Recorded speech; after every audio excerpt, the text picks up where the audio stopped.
Doctor ಪುಣ್ಯವತಿ. ಈ delayed periods ಅಂತಂದ್ರೇನು, ಯಾವ ಕಾರಣಗಳಿಂದ ಈ ರೀತಿ ಪೀರಿಯಡ್ಸ್ ಡಿಲೇ ಆಗುತ್ತೆ? ತುಂಬಾ ಹೊಟ್ಟೆ ನೋವು ಬರ್ತಾ ಇರುತ್ತೆ, ಹೆವಿ ಕ್ಲಾಟ್ಸ್ ಹೋಗ್ತಾ ಇರುತ್ತೆ, ವೈದ್ಯರನ್ನ ಭೇಟಿ ಮಾಡಬೇಕು ತಕ್ಷಣನೇ. ಹೈಪೋ ಅಥವಾ ಹೈಪರ್, ಥೈರಾಯ್ಡ್ ಜಾಸ್ತಿ ಇದ್ರೂ ಆಗುತ್ತೆ, ಕಡಿಮೆ ಇದ್ರೂ ಆಗುತ್ತೆ. ಎಷ್ಟೋ ಸರಿ ಹೆವಿ ಬ್ಲೀಡಿಂಗ್ ಆಗುತ್ತೆ, ಲೇಟಾಗಿ ಆಗುತ್ತೆ. ಸೊ ಇವೆಲ್ಲ ಕಾರಣಗಳಲ್ಲಿ ಮೆಡಿಕಲ್ ಕಂಡೀಷನ್ಸ್ ಏನಾದ್ರು ಇದೆಯಾ ಅಂತ ನೋಡುವಂಥದ್ದು. ಬಟ್ ಯಾವ ಕಂಡೀಷನ್ ಅಲ್ಲಿ ಡಾಕ್ಟರ್ನ ಕನ್ಸಲ್ಟ್ ಮಾಡಬೇಕಾಗುತ್ತೆ ಡಾಕ್ಟರ್? ಸೊ ಒನ್ಲಿ ಥಿಂಗ್ ಏನಂದ್ರೆ ಡಿಲೇಡ್ ಮೆನ್ಸಸ್ ಆಗೋದು ಸಹಜವಾಗೂ ಎಷ್ಟೋ ಸರಿ ಆಗೋದ್ರಿಂದ ನಾವು ಅದನ್ನ ಅರ್ಥ ಮಾಡಿಕೊಂಡು ಡಾಕ್ಟರ್ನ ವೈದ್ಯರನ್ನ ಭೇಟಿ ಮಾಡಿದ್ರೆ ಅವ್ರಿಗೆ ಸರಿಯಾದ ಒಂದು ಸೂಕ್ತವಾದ ಸಲಹೆ. ನಮಸ್ಕಾರ ವೀಕ್ಷಕರೇ, ಇದು ಹೊಸ ದಿಗಂತ ಡಿಜಿಟಲ್. ನಾನು ಸೌಮ್ಯ ಮಳಲಿ, ನಿಮ್ಮ ಗೆಳತಿ ಡಾಕ್ಟರ್ ಪುಣ್ಯವತಿ ಕಾರ್ಯಕ್ರಮಕ್ಕೆ ಸ್ವಾಗತ. ಪ್ರತಿದಿನ ನಮ್ಮ ಕಾರ್ಯಕ್ರಮದಲ್ಲಿ ನಾವು ಒಂದೊಂದು ಅನಾರೋಗ್ಯ ಸಮಸ್ಯೆಗಳು, ಹಾಗೆ ಅದಕ್ಕೆ ನಾವು ಯಾವ ರೀತಿಯಾಗಿ ಪರಿಹಾರವನ್ನ ಕಂಡುಕೊಳ್ಬಹುದು, ಇದ್ರ ಬಗ್ಗೆ ಮಾತಾಡ್ತಾ ಬರ್ತಿದ್ದೀವಿ. ಇವತ್ತು ನಾವು ಮಾತಾಡ್ತಾ ಇರುವಂಥದ್ದು ಮಹಿಳೆಯರಲ್ಲಿ, ಹೆಣ್ಣು ಮಕ್ಕಳಲ್ಲಿ ಡಿಲೇಡ್ ಪೀರಿಯಡ್ಸ್ ಅಂದರೆ ಪ್ರತಿ ತಿಂಗಳಾಗುವಂತಹ ಋತುಚಕ್ರ ನಿಧಾನವಾಗಿ ಆಗುವಂಥದ್ದು, ಅಂದರೆ ಆ ಸೈಕಲ್ 1 ತಿಂಗಳಿಗಾಗುವಂಥದ್ದು, 2 ತಿಂಗಳಿಗಾಗುವಂಥದ್ದು, ಈ ರೀತಿ ಡಿಲೇಡ್ ಪೀರಿಯಡ್ಸ್ ಯಾಕಾಗುತ್ತೆ? ಇದರಿಂದ ಮಹಿಳೆಗೆ ಯಾವ ರೀತಿ ಆಕೆಯ ದೇಹದ ಮೇಲೆ, ಆಕೆಯ ಆರೋಗ್ಯದ ಮೇಲೆ ಏನು ರೀತಿ ಪರಿಣಾಮ ಬೀರುತ್ತೆ, ಇದಕ್ಕೆ ಕಾರಣಗಳೇನು, ಏನು ಸಿಂಪ್ಟಮ್ಸ್ ಇದ್ದಾಗ ನಾವು ಡಾಕ್ಟರ್ನ ಕನ್ಸಲ್ಟ್ ಮಾಡಬೇಕು, ಇದೆಲ್ಲದ್ರ ಬಗ್ಗೆ ನಾವು ಇವತ್ತು ನಮ್ಮ ಕಾರ್ಯಕ್ರಮದಲ್ಲಿ ತಿಳಿಸ್ಕೊಡ್ತೀವಿ. ಇದ್ರ ಬಗ್ಗೆ ಮಾತನಾಡೋದಕ್ಕೆ ನಮ್ಮ ಜೊತೆ ಇದ್ದಾರೆ laparoscopy gynaec surgeon doctor Punyavathi C Nagaraj, Punya hospital, Basaveshwara Nagar. Doctor ನಮಸ್ತೆ, ಕಾರ್ಯಕ್ರಮಕ್ಕೆ ಸ್ವಾಗತ. ಒಂದು ಸಲ ಅಂದ್ರೆ ಮಹಿಳೆ ಋತುಮತಿ ಆದ ನಂತರ ಎಷ್ಟೋ ಮಹಿಳೆಯರಲ್ಲಿ ಈಗಿನ ಜನರೇಷನ್ ಅಲ್ಲಿ ಡಿಲೇಡ್ ಪೀರಿಯಡ್ಸ್ ಈ ರೀತಿ ಒಂದು ಪ್ರಾಬ್ಲಮ್ ಅನ್ನ ನಾವು ನೋಡ್ತಾ ಇರ್ತೀವಿ. ಅದರಿಂದ ಬೇರೆ ಬೇರೆ ರೀತಿ ಅವ್ರಿಗೆ ಫಿಸಿಕಲಿನೂ ಒಂದಷ್ಟು ಪ್ರಾಬ್ಲಮ್ಸ್ ಗಳಾಗ್ತಾ ಇರುತ್ತೆ. ಈ ಡಿಲೇಡ್ ಪೀರಿಯಡ್ಸ್ ಅಂತಂದ್ರೇನು, ಯಾವ ಕಾರಣಗಳಿಂದ ಈ ರೀತಿ ಪೀರಿಯಡ್ಸ್ ಡಿಲೇ ಆಗುತ್ತೆ, ಇದರಿಂದ ಏನೇನು ಪರಿಣಾಮಗಳಾಗುತ್ತೆ ಆಕೆ ದೇಹದ ಮೇಲೆ ಅಂತ?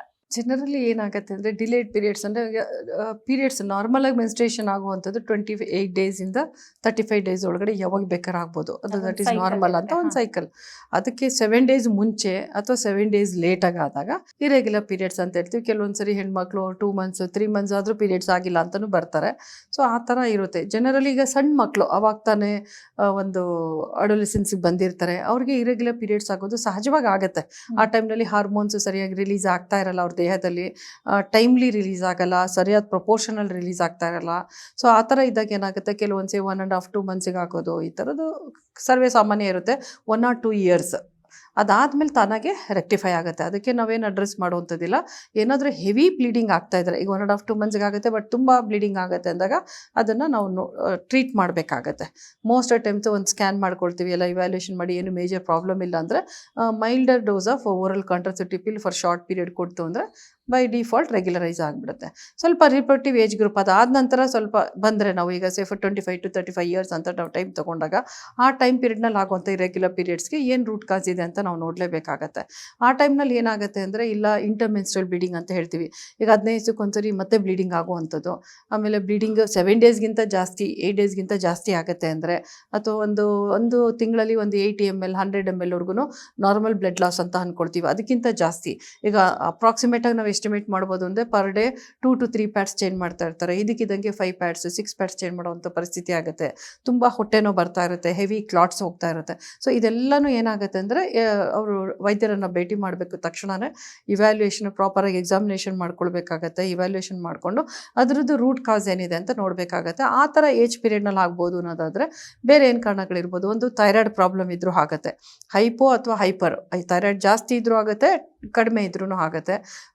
ಒಬೇಸಿಟಿ ಇದ್ದರೆ, ತುಂಬ ದಪ್ಪ ಇದ್ದಾಗ ಆಗುವಂಥದ್ದು, ಈ ಥರ ಹಾರ್ಮೋನಲ್ ಇಂಬ್ಯಾಲೆನ್ಸಿಂದ ಆಗುವಂಥದ್ದು. ಅದು ಬಿಟ್ಟರೆ ಹೈಪರ್ ಪ್ರೊಲ್ಯಾಕ್ಟಿನಿಮಿಯಾ ಅಂತ ಹೇಳ್ತೀವಿ. ಅಂದರೆ ಪ್ರೊಲ್ಯಾಕ್ಟಿನ್ ಅನ್ನೋದು ಹಾರ್ಮೋನು ಜಾಸ್ತಿ ಇನ್ ಎಕ್ಸಸ್ ಪ್ರೊಡಕ್ಷನ್ ಆಗ್ತಾ ಇದ್ದರೆ, ಅಥವಾ ಅವರು ಪ್ರೆಗ್ನೆನ್ಸಿ ಟೈಮ್ ಆಗಿರ್ತಾರೆ, ಇರೆಗ್ಯುಲರ್ ಆಗಿರುತ್ತೆ. ಮತ್ತು ಪೋಸ್ಟ್ ಡೆಲಿವರಿ ಪಾರ್ಚುರೇಷನ್ ಆದಮೇಲೆ ಹಾರ್ಮೋನಲ್ ಇಂಬ್ಯಾಲೆನ್ಸ್, ಪ್ರೊಲ್ಯಾಕ್ಟಿನ್ ಜಾಸ್ತಿ ಇರುತ್ತೆ, ಪ್ರೊಜೆಸ್ಟರಾನ್ ಜಾಸ್ತಿ ಇರುತ್ತೆ ಅನ್ನುವಾಗ ವ್ಯತ್ಯಾಸಗಳಾಗುತ್ತೆ. ಆ ಥರದ್ದನ್ನು ಇವ್ಯಾಲ್ಯೂಷನ್ ಮಾಡ್ಕೊಳ್ಬೇಕಾಗತ್ತೆ. ಪೆರಿಮೆನೋಪಾಸಲ್ ಅಂದರೆ ಈಗಾಗಲೇ ಹೇಳ್ದಂಗೆ 45 ವರ್ಷ ಮೇಲ್ಪಟ್ಟ 52 ವರ್ಷದವರೆಗೂ ಮುಟ್ಟು ನಿಲ್ಲೋದಕ್ಕೆ ಮುಂಚೆ ಏನಾಗುತ್ತೆ, ಇರೆಗ್ಯುಲರ್ ಇರುತ್ತೆ. 2 ಮಂತ್ಸ್ 3 ಮಂತ್ಸ್ ಆಗೋದು, ಸ್ವಲ್ಪನೇ ಬ್ಲೀಡಿಂಗ್ ಆಗ್ತಾ ಇರುತ್ತೆ. ಎಷ್ಟೋ ಸರಿ ಹೆವಿ ಬ್ಲೀಡಿಂಗ್ ಆಗುತ್ತೆ, ಲೇಟಾಗಿ ಆಗುತ್ತೆ. ಸೊ ಇವೆಲ್ಲ ಕಾರಣಗಳಲ್ಲಿ ಮೆಡಿಕಲ್ ಕಂಡೀಷನ್ಸ್ ಏನಾದ್ರು ಇದೆಯಾ ಅಂತ ನೋಡುವಂಥದ್ದು. ಏನು ಮೆಡಿಕಲ್ ಕಂಡೀಷನ್ಸ್ ಇರ್ಬೋದು ಅಂತಂದರೆ, ಒಂದು ಸಿವಿಯರ್ಲಿ ಅನಿಮಿಕ್ ಇದ್ದಾರೆ, ಅವರು ತುಂಬ ಅನಿಮಿಕ್ ಇದ್ದು ಅಂದರೆ ರಕ್ತ ಕಡಿಮೆ ಇದ್ದು ಅವ್ರಿಗೆ ಆಗ್ತಾ ಇದೆಯಾ ಅಂತ. ನ್ಯೂಟ್ರಿಷನಲ್ ಡಿಫಿಷಿಯನ್ಸೀಸ್, ಮಲ್ಟಿವಿಟಮಿನ್ ಇರ್ಬೋದು, ಪ್ರೋಟೀನ್ ಇರ್ಬೋದು, ಕ್ಯಾಲ್ಶಿಯಂ, ಇವೆಲ್ಲ ಡಿಫಿಷಿಯನ್ಸಿ ಅಕ್ಯೂಟ್ ಆಗಿದ್ದರೆ ಅವ್ರಿಗೆ ಇರೆಗ್ಯುಲರ್ ಆಗುವಂಥ ಚಾನ್ಸಸ್ ಇರುತ್ತೆ. ಮತ್ತು ಮಾರ್ಬಿಡ್ಲಿ ಒಬೇಸ್ ಡೇಸ್ ಇರುವಂಥವ್ರಿಗೆ, ಹೈಪೋಥೈರಾಯ್ಡ್ ಅಥವಾ ಹೈಪರ್ ಥೈರಾಯ್ಡ್ ಅನ್ನೋ ಕಂಡೀಷನ್ಸ್ ಇದ್ದರೆ, ಮತ್ತು ಅದ್ರ ಜೊತೆಗೆ ಅದರ್ ಮೆಡಿಕಲ್ ಕಂಡೀಷನ್ಸ್ ಡಯಾಬಿಟಿಕ್ ಇರ್ಬೋದು, ಹೈಪರ್ಟೆನ್ಸಿವ್ ಇರ್ಬೋದು, ಕಾರ್ಡಿಯಾಕ್ ಪ್ರಾಬ್ಲಮ್ಸ್ ಇರ್ಬೋದು, ಮತ್ತು ಮೆಟಬಾಲಿಕ್ ಡಿಸಾರ್ಡರ್ಸ್ ಅಂತ ಕಂಡೀಷನ್ಸ್ ಬರುತ್ತೆ, ಆಟೋ ಇಮ್ಯೂನ್ ಡಿಸಾರ್ಡರ್ಸ್ ಅಂತ ಬರುತ್ತೆ, ಬ್ಲಡ್ ರಿಲೇಟೆಡ್ ಆಗಿ blood factors, clotting factors related ಆಗಿ ಆಗುವಂಥ ಡಿಸಾರ್ಡರ್ಸ್ ಇರ್ಬೋದು. ಈ ಮೆಡಿಕಲ್ ಕಂಡೀಷನ್ಸಲ್ಲಿ ಎಲ್ಲ ಕಡೆನೂ ಇರೆಗ್ಯುಲರ್ ಪೀರಿಯಡ್ಸ್ ಆಗ್ಬೋದು, ಇರೆಗ್ಯುಲರ್ ಬ್ಲಡ್ ಫ್ಲೋ ಆಗ್ಬೋದು, ಇದೆಲ್ಲ ಆಗ್ಲಿಕ್ಕೆ ಸಾಧ್ಯ ಇರುತ್ತೆ. ಅದಲ್ಲದೆ ಗರ್ಭಕೋಶಕ್ಕೆ ಸಂಬಂಧಪಟ್ಟಂಗೆ, ರಿಪ್ರೊಡಕ್ಟಿವ್ ಆರ್ಗನ್ಸ್ಗೆ ಸಂಬಂಧಪಟ್ಟಂಗೆ ಬೇರೆ ಏನು ಕಾರಣಗಳಿರ್ಬೋದು ಅಂದರೆ, ಒಂದು ಎಂಡೋಮೆಟ್ರಿಯೋಸಿಸ್ ಅಂತ ಹೇಳ್ತೀವಿ. ಎಂಡೋಮೆಟ್ರಿಯೋಸಿಸ್ ಅಂತಂದ್ರೇನು, ಗರ್ಭಕೋಶದೊಳಗಡೆ ಇರುವಂಥ ಎಂಡೋಮೆಟ್ರಿಯಲ್ ಲೈನಿಂಗು ಯೂಶಲಿ ಮೆನ್ಸಸ್ ಆದಾಗ ಮೆನ್ಸ್ಟ್ರಲ್ ಫ್ಲೋ ಥರ ಹೋಗ್ತಾ ಇರುತ್ತೆ. ಕೆಲವೊಂದು ಕಂಡೀಷನ್ಸಲ್ಲಿ ಏನಾಗುತ್ತೆ, ಅದು ಹೊಟ್ಟೆ ಒಳಗಡೆ ಹೋದಾಗ ಅಂಡಾಶಯಗಳ ಮೇಲೆ ಬ್ಲೀಡ್ ಆಗುತ್ತೆ. ಅದು over A period of time ಏನಾಗುತ್ತೆ, ಎಂಡೋಮೆಟ್ರಿಯೋಟಿಕ್ ಸಿಸ್ಟ್ ಅಂತ ಆಗುತ್ತೆ. ಅದರಿಂದ ಆಗ್ಬೋದು, ಅಥವಾ ಗರ್ಭಕೋಶದೊಳಗಡೆ ಗಂಟುಗಳಾಗ್ಬೋದು, ಫೈಬ್ರಾಯ್ಡ್ಸ್ ಅಂತ ಹೇಳ್ತೀವಿ, ಆ ಥರದ್ದು. ಮತ್ತು ಸಣ್ಣ ವಯಸ್ಸಿನಲ್ಲಿ ಮಕ್ಕಳೆಲ್ಲ, ಚಿಕ್ಕ ವಯಸ್ಸಿನ ಮಹಿಳೆಯರಿಗಾದರೆ PCOD, ಪಾಲಿಸಿಸ್ಟಿಕ್ ಓವರೀಸ್ ಅಂತ ಹೇಳ್ತೀವಿ. ಅಂಡಾಶಯದಲ್ಲಿ ಸಣ್ಣ ಸಣ್ಣ ಗುಳ್ಳೆಗಳಿರೋದ್ರಿಂದ ಹಾರ್ಮೋನಲ್ ಇಂಬ್ಯಾಲೆನ್ಸ್ ಆಗೋದ್ರಿಂದನೂ ಇರೆಗ್ಯುಲರ್ ಪೀರಿಯಡ್ಸ್ ಆಗ್ತಾ ಹೋಗ್ತಾ ಇರುತ್ತೆ. ಮತ್ತು ಈ ಕಂಡೀಷನ್ಸ್ಗಳಲ್ದೇ ಪೆಲ್ವಿಕ್ ಇನ್ಫ್ಲಮೇಟ್ರಿ ಡಿಸೀಸ್ ಅಂದರೆ ರಿಪೀಟೆಡಾಗಿ ಗರ್ಭಕೋಶದ ಬಾಯಿ ನಂಜು ಆದಮೇಲೆ ಅದು ಇನ್ಫೆಕ್ಷನ್ಸ್ ಒಳಗಡೆ ಸ್ಪ್ರೆಡ್ ಆದಾಗ ಹೊಟ್ಟೆ ಒಳಗಡೆ ಪೆಲ್ವಿಕ್ ರೀಜನಲ್ಲೂ ಸಹ ಪಸ್ ಆಗ್ಬೋದು. ಅದರಿಂದ ಪೆಲ್ವಿಕ್ ಇನ್ಫ್ಲಮೇಟ್ರಿ ಡಿಸೀಸ್ ಅಂತ ಆಗೋದ್ರಿಂದನೂ ಆಗುತ್ತೆ. ಸೊ ಕೆಲವೊಂದು ಕಂಡೀಷನ್ಸಲ್ಲಿ ಈಗ ಏನು ಕಾಪರ್ಟಿ ಹಾಕಿರ್ತಾರೆ ಫಾರ್ ಫ್ಯಾಮಿಲಿ ಪ್ಲಾನಿಂಗು, ಅದರಿಂದನೂ ಫಾರಿನ್ ಬಾಡಿ ರಿಯಾಕ್ಷನ್ಸ್ ಆಗಿ ಇರೆಗ್ಯುಲರ್ ಫ್ಲೋ ಆಗ್ಬೋದು, ಡಿಲೇಡ್ ಫ್ರೀಕ್ವೆಂಟ್ ಮೆನ್ಸಸ್ಸು ಆಗ್ಬೋದು. ಸಿವಿಯರ್ ಆಗಿ ಹೊಟ್ಟೆ ನೋವು ಸಹ ಬರ್ಬೋದು, ಹೆವಿ ಬ್ಲೀಡಿಂಗ್ ಆಗೋ ಸಾಧ್ಯತೆ ಇರುತ್ತೆ. ಪೆರಿಮೆನೋಪಾಸ್ ಟೈಮಲ್ಲಿ ಅಂದರೆ ಮೆನೋಪಾಸ್ ಆಗ್ಲಿಕ್ಕೆ ಮುಂಚೆ ಆಗುವಂಥ ಬದಲಾವಣೆಗಳು ಸಹಜವಾಗಿ ಆಗುವಂಥದ್ದು. ಬಟ್ ಈ ಯಾವುದೇ ಕಂಡೀಷನ್ಸಲ್ಲಿ ಹೆವಿ ಬ್ಲೀಡಿಂಗ್ ಇದೆ ಅಂದರೆ, ಅಥವಾ 3 ತಿಂಗಳಿಗಿಂತ ಜಾಸ್ತಿ ಪೀರಿಯಡ್ಸ್ ಮುಂದಕ್ಕೆ ಹೋಗ್ತಾ ಇದೆ ಅಂದರೆ ಖಂಡಿತ it has to be treated. So ಈ ಥರ ಕಂಡೀಷನ್ಸ್ಗಳಲ್ಲಿ ತಕ್ಷಣವೇ ಅವರು ಗೈನಕಾಲಜಿಸ್ಟ್ನ ಭೇಟಿ ಮಾಡಬೇಕು. ಎಷ್ಟೋ ಸರಿ ಏನಾಗುತ್ತೆ, ಮನೆಯಲ್ಲೇ ಇರ್ತಾರೆ, ಮತ್ತೆ ಮನೆಯವರು ಹೇಳ್ತಾರೆ ಅಂದ್ಬಿಟ್ಟು ಡಿಲೇ ಮಾಡಿಬಿಡ್ತಾರೆ. ನಡೆಯುತ್ತೆ, ನಮಗೆ ನಮ್ಮ ಅಮ್ಮನಿಗೆ ಇದೇ ಥರ ಆಗ್ತಾ ಇತ್ತು, ನಮ್ಮ ಹಸ್ಬೆಂಡ್ ಇದೇ ಥರ ಆಗ್ತಾ ಇತ್ತು ಅಂತ. That is not right. ಯಾಕಂದರೆ ಅದು ಅಲ್ಲಿಂದ ಏನು ಕಾರಣ ಅಂತ ಎಷ್ಟೋ ಸರಿ ನಾನು ಆ್ಯಸ್ ಎ ಸರ್ಜನ್ ಅಥವಾ ಗೈನಕಾಲಜಿಸ್ಟ್ ಆಗಿ ನಾನು ನೋಡೋದಾದರೆ, ಒಂದು 45 ವರ್ಷ ಮಹಿಳೆ ಒಂದು ತುಂಬ ಗರ್ಭಿಣಿ ಥರ ಬರ್ತಾರೆ. ಒಳಗಡೆ ನೋಡಿದ್ರೆ ದೊಡ್ಡ ಓವೇರಿಯನ್ ಸಿಸ್ಟ್ ಇರುತ್ತೆ, ಇಲ್ಲ ದೊಡ್ಡ ಫೈಬ್ರಾಯ್ಡ್ಸ್ ಇರುತ್ತೆ.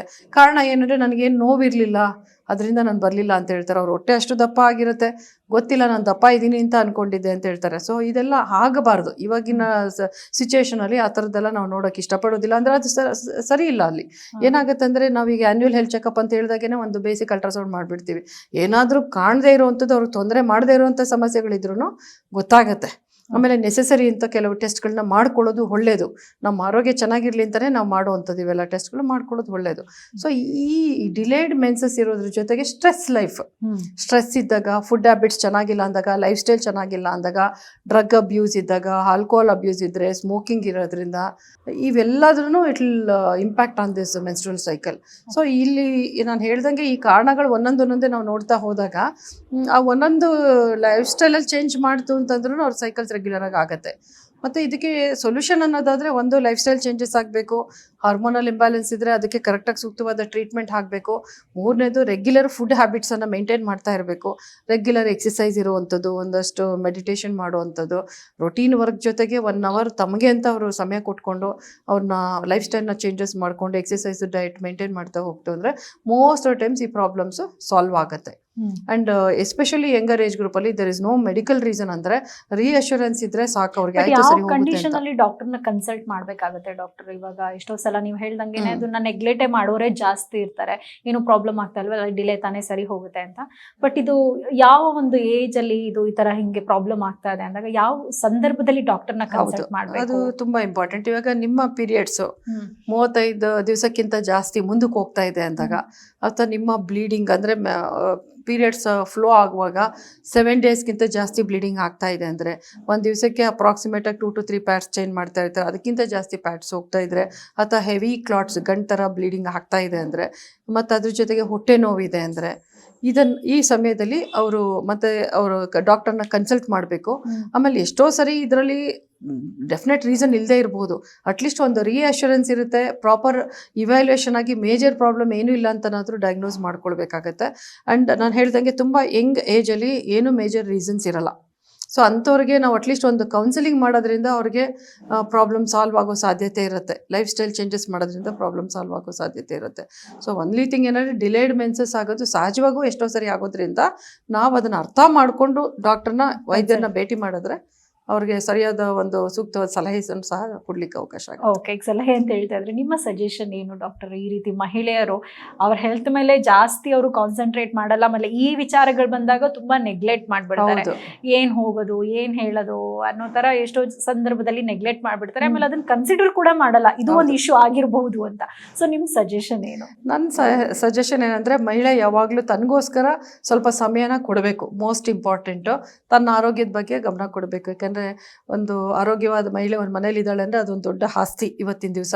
ಸೊ ಆ ಥರ ಇರೋದ್ರಿಂದ ಸಾಧ್ಯವಾದಷ್ಟು ಅವ್ರ ಜೀವನದಲ್ಲಿ ಅವ್ರಿಗೋಸ್ಕರ ಒಂದು ಸಮಯ ಕೊಟ್ಟು, ನಾನು ಹೇಳ್ದಂಗೆ ಈಗಾಗಲೇ ಈ ಬದಲಾವಣೆಗಳ ಕಂಡಲ್ಲಿ ವೈದ್ಯರನ್ನು ಭೇಟಿ ಮಾಡಬೇಕು. ಅಲ್ಲದೆ ಹೋದರೆ ಅವ್ರಿಗಿರುವಂಥ ಸ್ಟ್ರೆಸ್ಸನ್ನು ಕಡಿಮೆ ಮಾಡಿಕೊಂಡು ಲೈಫ್ ಸ್ಟೈಲ್ ಚೆನ್ನಾಗಿ ಮಾಡಿಕೊಂಡು ಒಳ್ಳೆ ಆಹಾರ ತಗೊಳ್ಳೋದ್ರಿಂದ, ಜೀವನ ಶೈಲಿ ವ್ಯತ್ಯಾಸ ಆಗೋದ್ರಿಂದ ಅವ್ರು ಸ್ಟ್ರೆಸ್ ಫ್ರೀ ಮಾಡ್ಕೊಳ್ತಾರೆ. ಅಂದರೆ ಮೋಸ್ಟ್ ಆಫ್ ದ ಟೈಮ್ಸು ಈ ಪ್ರಾಬ್ಲಮ್ಸ್ ರಿಸಾಲ್ವ್ ಆಗಿಬಿಡುತ್ತೆ. ಬಟ್ ಅದಕ್ಕೆ ರೂಟ್ ಕಾಸ್ ಏನಾದರೂ ಡೆಫಿನೆಟ್ ರೀಸನ್ ಇತ್ತು ಅಂದರೆ ಅದಕ್ಕೆ ವೈದ್ಯರು ಏನು ಸಜೆಸ್ಟ್ ಮಾಡ್ತಾರೆ ಅದನ್ನು ಫಾಲೋ ಮಾಡೋದು ಖಂಡಿತ ಒಳ್ಳೆಯದು. ಎಲ್ಲ ಸಮಯದಲ್ಲೂ ಸರ್ಜರಿ ಬೇಕು, ಲ್ಯಾಪ್ರೋಸ್ಕೋಪಿಕ್ ಸರ್ಜರಿ ಬೇಕು ಅಥವಾ ಓಪನ್ ಸರ್ಜರಿ ಬೇಕು ಅಂತೇನಿಲ್ಲ. ಪಾಲಿಸಿಸ್ಟಿಕ್ ಓವೇರಿಯನ್ ಡಿಸೀಸ್ ಅಂತ ಇರೋದು ಯಂಗ್ ಗರ್ಲ್ಸಲ್ಲಿ ಇರುತ್ತೆ ಅಂದರೆ ಅವ್ರಿಗೆ ಯಾವುದೇ ರೀತಿ ಸರ್ಜರಿ ನೆಸೆಸಿಟಿ ಇಲ್ಲ. ಒಂದು ವೇಳೆ ಪಾಲಿಸಿಸ್ಟಿಕ್ ಓವರೀಸ್ ಇದ್ದು ಅದ್ರ ಜೊತೆಗೆ ಅವ್ರಿಗೆ ಇನ್ಫರ್ಟಿಲಿಟಿ ಬಂಜೆತನ ಏನಾದ್ರು ಇತ್ತು ಅಂದರೆ ಆವಾಗ ಕೆಲವೊಮ್ಮೆ ನಾವು ಲ್ಯಾಪ್ರೋಸ್ಕೋಪಿಕಲಿ ಕರೆಕ್ಷನ್ ಮಾಡಬೇಕಾಗತ್ತೆ. ಸಿಮಿಲರ್ಲಿ ಫೈಬ್ರಾಯ್ಡ್ಸ್ ಇರುತ್ತೆ ಅಂದರೆ ಅದಕ್ಕೂ ಎಲ್ಲ ಸರ್ಜರಿ ಬೇಕಂತ ಏನಿಲ್ಲ.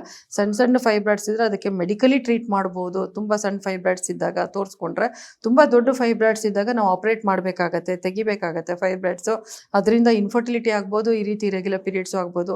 ಎಷ್ಟೋ ಸರಿ ಇನ್ಫರ್ಟಿಲಿಟಿ ಬಂಜೆತನದಿಂದ ಫೈಬ್ರಾಯ್ಡ್ಸಿಂದಲೇ ತೊಂದರೆ ಆಗಿ ಗರ್ಭಕೋಶ ತೆಗೆಸ್ಕೊಳ್ಳುವಂಥ ಒಂದು ಪರಿಸ್ಥಿತಿ ನಿರ್ಮಾಣ ಆಗಿರುವಂಥ ಕಂಡೀಷನ್ಸ್ ಇರುತ್ತೆ. ಈ ಎಂಡೋಮೆಟ್ರಿಯೋಸಿಸಲ್ಲೂ ಸಹ ಎಲ್ಲ ಎಂಡೋಮೆಟ್ರಿಯೋಟಿಕ್ ಕಂಡೀಷನ್ಸಲ್ಲೂ ನಾವು ಸರ್ಜರಿ ಅವಶ್ಯಕತೆ ಏನಿಲ್ಲ, ಮೆಡಿಕಲಿ ಟ್ರೀಟ್ ಮಾಡ್ಬೋದು. ಎಲ್ಲರಂತೆಯೂ ಆಕೆ ಮಕ್ಕಳನ್ನು ಮಾಡ್ಕೊಳ್ಳಿಕ್ಕೂ ಅವಕಾಶ ಇರುತ್ತೆ.